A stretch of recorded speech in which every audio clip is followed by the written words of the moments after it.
सिर्फ संक्षेप में 10 बिंदु बोलना चाहता हूं। जो लोग आज कहते हैं इस संविधान में उन्होंने क्या किया, मदरसा बोर्ड आया, मुस्लिम पर्सनल लॉ बोर्ड, इन सबको संवैधानिक मान्यता, संवैधानिक संरक्षण प्राप्त है। 4 पत्नी रखना, ट्रिपल तलाक, हलाला, मेहरम बालिका से विवाह करना, तलाकशुदा महिला को कोई मुआवजा न देना, हज सब्सिडी, वक्फ बोर्ड। अब मैं कहना चाहता हूं, मैं विनम्रता से कहना चाहता हूं कि इन लोगों ने इस कॉन्स्टिट्यूशन को सेकुलरिज्म का शिकार करते हुए इसको पार्शियली शरिया कॉन्स्टिट्यूशन बनाने का प्रयास किया।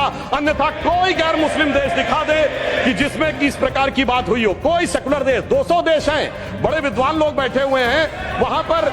मैं बताना चाहता हूं, कोई उदाहरण बताइएगा जिस स्टेट में सुप्रीम कोर्ट से ऊपर शरिया हो। अब मैं बताना चाहता हूं, बड़े विद्वान लोग उधर बैठे हुए हैं, मुझे कोई जरूरत नहीं है 200 में सिर्फ 4 सेकुलर देश बताइएगा, मैं अपना बयान वापस ले लूंगा जहां शरिया सर्वोच्च न्यायालय से ऊपर हो। और मैं ये भी बताना चाहता हूं, इतना ही नहीं था सर, संविधान का अपमान आप लोगों ने किया। और मैं कहना चाहता हूं, जो लोग मनुस्मृति की बात करते हैं, उन्होंने इसको मौलवी स्क्रिप्ट बनाने का प्रयास किया भारत के संविधान को। यह अपने आप में शर्मनाक बात है। शर्म उस समय आनी चाहिए थी जब इस तरह के परिवर्तन कर रहे थे। और मैं एक और बात कहना चाहता हूं, सभापति महोदय, टेक्निकल बात कह रहा हूं, मेरी बात गलत लगेगी तो मैं अपने बयान वापस ले लूंगा। सुनिए सर, वक्फ बोर्ड एक्ट में मुगलों के जमाने का फरमान को कॉन्स्टिट्यूशनल मान्यता प्राप्त है।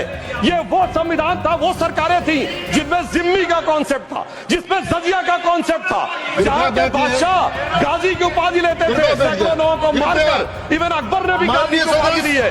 यदि इस प्रकार की चीजों को तो मैं कहना चाहता हूं सर, मैं पूछना चाहता हूं, जिम्मी और जजिया के फरमानों को कॉन्स्टिट्यूशनल मान्यता देना क्या शरिया को संविधान में लागू करना नहीं है?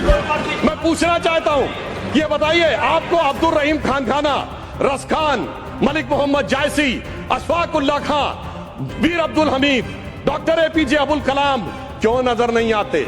आज हमारे गवर्नर आरिफ मोहम्मद खान साहब हैं। मैं चैलेंज करके कहता हूं कि पॉलिटिकल क्लास में कोई उनसे बड़ा आलिम फाजिल मुस्लिम हो जो बात करके दिखा दे, मगर ये उसे नहीं मानते। हमने डॉक्टर कलाम को राष्ट्रपति बनाया। आलम इस्लाम में बैतुल हिकमत के बाद से पिछले 700-800 सालों में उनसे बड़ा साइंसदान नहीं पैदा हुआ, पर उसको नहीं मानते। ये किसको मानते हैं? जाकिर नायक, इशरत जहां, याकूब मेनन, बुरहान वानी। इसकी वजह से सारी प्रॉब्लम है। यहां सोच कट्टरपंथी जहनियत की है।